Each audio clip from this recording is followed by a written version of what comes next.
Alors, nous allons maintenant nous déplacer en Croatie. Alors, la prochaine intervention donc, portera sur un patrimoine qui a à faire avec la province franciscaine de Croatie. Je vais présenter donc la sœur Krista Mijatović, qui est secrétaire de la conférence des religieux en Croatie, et Madame Preza Salamon Sindori, qui est conseillère auprès de la Bibliothèque nationale de Zagreb. Donc leur intervention, c'est les bibliothèques des communautés religieuses, patrimoine du passé, vision du futur, un exemple de la province franciscaine chrétienne des saints Cyril et Méthode. Chers organisateurs, chers frères et sœurs, chers participants, je suis très heureuse d'avoir la possibilité de participer à ce colloque international sur le patrimoine culturel des communautés religieuses. C'est un honneur d'avoir été invité par sœur Krista Mijatović en tant que secrétaire de la conférence des religieux croatiennes. Donc c'est un honneur d'être ici et de pouvoir parler devant vous de la réalité de la bibliothèque de Croatie. Je suis là donc pour vous parler de la bibliothèque de Zagreb et d'expériences spécifiques qui offrent une aide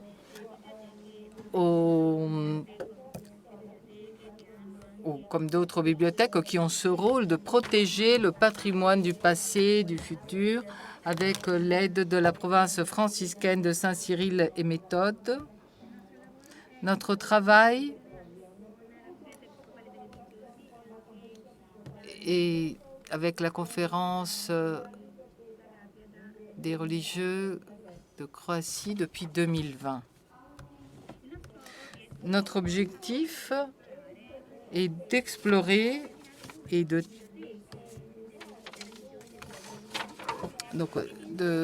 les bibliothèques existantes au sein des communautés religieuses en Croatie et recueillir des données sur leurs fonds afin d'envisager les possibilités et les stratégies pour la création potentiel d'une base de données du patrimoine des communautés religieuses et de leurs collections de bibliothèques. Explorer donc et déterminer leur conformité avec la loi croate en vigueur sur les bibliothèques et leurs activités. Une loi qui, en fait, a été adoptée en 2019. À l'exemple de la province franciscaine croate de Saint-Cyril et Méthode, notre objectif est aussi de présenter un progrès qui a été fait par la province qui jusqu'à présent a fait les plus grands progrès dans l'organisation et qui aujourd'hui a obtenu les meilleurs résultats dans la gestion dans le développement des techniques de conservation des bibliothèques. Cette présentation veut donc parler de toutes les phases, le contexte, la méthodologie, les interprétations faites sur les études faites et le questionnaire qui a été envoyé. La deuxième partie va être concentrée sur un cas d'étude, une étude d'un cas qui veut donc porter justement sur la province franciscaine de Croatie des saints Cyril et Méthode. Et pour donner une idée de comment le patrimoine et les biens de cette province ont été gérés avec toutes les limites et les obstacles auxquels on était confrontés et les solutions qui ont été trouvées pour être conforme aux normes nationales. Nous pensons que la valeur de notre recherche consiste dans le fait qu'il s'agit d'une première étude sur une collection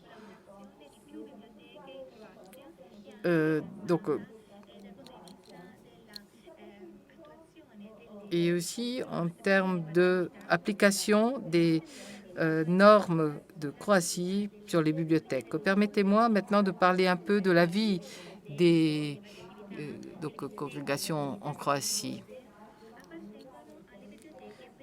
Donc, des bibliothèques privées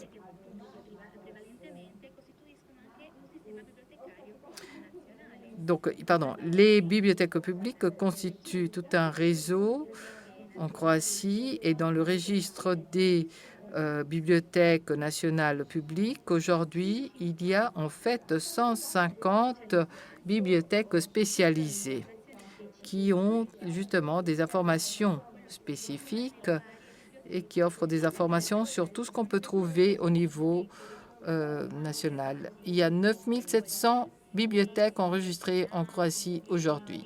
De plus, les universités, les centres d'études qui élaborent ces publications appartiennent au groupe des bibliothèques spéciales, comme je l'ai dit, 150 bibliothèques spécialisées qui sont enregistrées dans le registre national des bibliothèques de Croatie.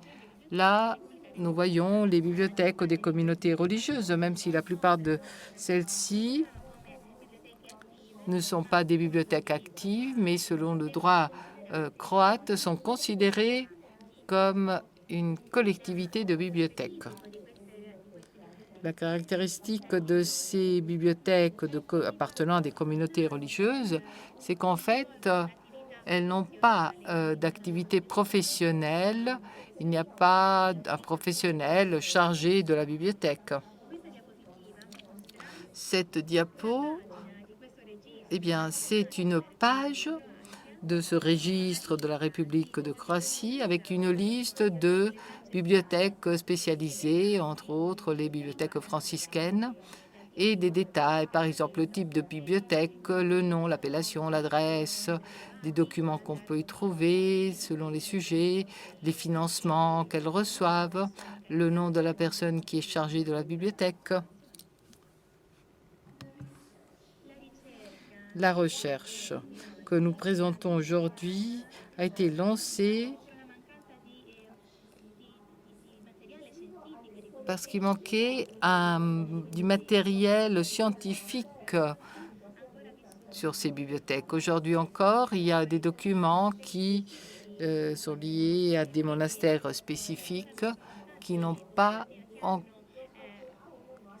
été insérés. Donc, ce sont des documents qui sont très anciens et qui doivent être catalogués. Alors, il y a des réalités comme les monastères de clôture qui concernent des communautés religieuses spécifiques. Eh bien, les obstacles auxquels nous avons été confrontés, c'est le manque de confiance des communautés religieuses à l'égard des institutions publiques, surtout pendant la période communiste. Et aussi la juridiction et le rôle central de la Bibliothèque nationale et universitaire de Zagreb. Mais comme je l'ai déjà dit, les bibliothèques des communautés religieuses ont créé ce réseau. Il y a cette collaboration avec des monastères de clôture croates qui essaient de collaborer. L'objectif de notre recherche, c'était de recueillir des informations auprès des différentes communautés ou groupes religieux. Donc 23 congrégations féminines, 6 monastères de clôture et puis 10 communautés religieuses masculines, 108 communautés locales ou monastères qui donc ont participé à cette recherche. Et c'est à travers un questionnaire que l'enquête a été menée, un questionnaire avec 19 questions, 5 pages, traitant différents sujets. Le nombre, la distribution des bibliothèques, les collections libresques, la période à laquelle elles ont été fondées, le but, le type, l'organisation du matériel, la fréquence de leur utilisation et le rôle des bibliothèques communautaires dans les communautés religieuses et ce qu'elles peuvent offrir à l'avenir. La participation de tous ces groupes a eu lieu à travers Internet ou en remplissant ce questionnaire qui nous a fourni les données nécessaires pour notre étude. Les diapos que je vais vous montrer maintenant sont les réponses aux différents questionnaires. Des communautés religieuses féminines, nous avons reçu 55 réponses. Les monastères de clôture, 6. Nous avons des communautés comme les filles de la charité, les filles de la miséricorde, qui ont répondu seulement à certaines questions en tenant compte de la réalité locale. 4 communautés des congrégations féminines ont participé avec 3 ou 4 communautés, alors que 10 communautés ont offert des réponses sur leur propre collection livresque. Les 2 provinces les plus représentatives de la réalité franciscaine sont celles de la province des Saints Cyril et Méthode, puisqu'ils ont 26 bibliothèques et plusieurs collections. Donc nous avons obtenu plusieurs données et nous avons donc reçu des informations venant de 10 communautés locales, où 3 des bibliothèques sont décrites, 3 des bibliothèques qu'elles possédaient, et le matériel que les différentes collections contenaient. Donc dans l'ensemble, on peut dire qu'il y a 108 bibliothèques ou collections identifiées par notre recherche. Les résultats montrent donc que beaucoup de communautés ont leur propre communauté ou une collection et qui l'ont gardé pendant des siècles, jusqu'à aujourd'hui. Des bibliothèques qui ont souvent entre 500 et 50 000 volumes, avec des livres très anciens. Le type et l'organisation des matériels de la bibliothèque peut varier. Alors, pour conclure, on peut dire que les communautés religieuses sont conscientes de l'importance et de la valeur du patrimoine culturel qu'elles possèdent dans leur bibliothèque, mais elles n'ont pas toujours les moyens de les conserver de la manière la plus adaptée et d'assurer donc la protection et de permettre l'accès à ceux qui le souhaitent. Et ce, parce qu'elles n'ont pas les moyens économiques pour gérer tout cela. Et souvent, elles n'ont pas des personnes compétentes qui peuvent participer donc dans ces activités. Dans chaque bibliothèque, publique ou privée,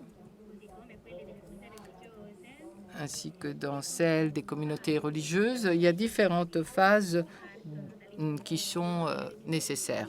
Alors, identification, enregistrement, élaboration, numérisation et puis promotion. Dans cette dernière diapo de la première partie de notre recherche, eh bien, nous voulons vous montrer la richesse du panorama européen et croate, donc des expos virtuelles et d'autres ressources numériques. En tant que bibliothécaire nationale, je pense que les bibliothèques des congrégations religieuses devraient faire partie le plus tôt possible de cette réalité. Donc, je vous remercie et je laisse la parole à ma collègue pour la deuxième partie de notre présentation. Je remercie. Bonjour, c'est un plaisir que d'être ici avec vous. La deuxième partie, donc, c'est l'étude d'un cas concentré sur la province franciscaine de Croatie des Saints Cyril et Méthode. Alors, les bibliothèques qui ont participé ou qui ont été appliquées dans cette étude sont au nombre de 20. Le matériel, eh bien, c'est à partir du XVe siècle jusqu'à aujourd'hui. La portée, c'est entre 23 000 et 50 000 volumes. En tout, 250 000 volumes dans plusieurs langues. Ce sont des textes qui traitent différentes matières, domaines, théologie, philosophie, littérature, histoire, géographie, droit. Les lieux de publication, Venise, Strasbourg et d'autres, et beaucoup d'autres. Comme vous pouvez le remarquer, eh bien, les collections. Alors, nous avons des livres qui appartiennent surtout au XVIe siècle. Alors, le projet de catalogage de la présentation, de la mise à disposition, a commencé il y a 12 ans. Et aujourd'hui aussi, on continue à l'aide de bénévoles ou de professionnels de écrits anciens. Ce sont par exemple des professionnels retraités ou des employés bibliothécaires dans les bibliothèques locales. Des fonds, eh bien, ce sont la province et il y a aussi des aides du gouvernement. Comme il a été déjà dit, c'est un travail que nous poursuivons car il faut beaucoup de temps pour pouvoir cataloguer tous ces textes. Et nous avons déjà complété 6000 textes. Nous utilisons le standard ISBN et le format Unimark. Donc, on offre la possibilité d'avoir une copie numérique de la ressource et certaines viennent d'une bibliothèque européenne. L'identification du bien culturel se fait en 3 phases. Donc, la documentation nécessaire, l'enregistrement et le statut du bien culturel. Tout cela se fait en coopération avec la Bibliothèque universitaire et nationale de Zagreb et le ministre de la Culture et les médias. Alors, ces collections sont enregistrées comme des biens culturels au sein de différentes collections. Alors, je ne vais pas lire cette diapo pour une question de temps, mais alors pour l'identification des biens, eh bien, il y a des bibliographies ou d'autres types de documents ou des études sur l'état des biens culturels pour pouvoir donc continuer avec les procédures nécessaires. Là, vous voyez, ce sont les données nécessaires pour identifier les ressources. Et il y a aussi des informations supplémentaires. Là, nous avons des images, voilà, des photos qu'on peut présenter sous format numérique. On peut le voir de différents points de vue. Donc, cela permet d'avoir un accès plus large à ce document.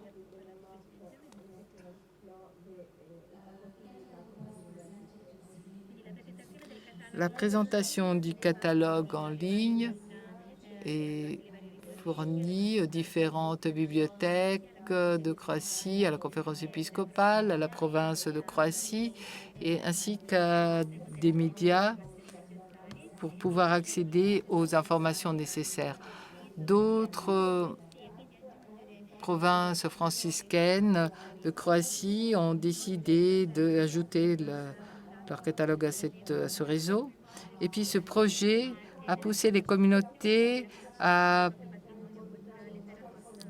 renforcer cette collaboration entre l'État et l'Église.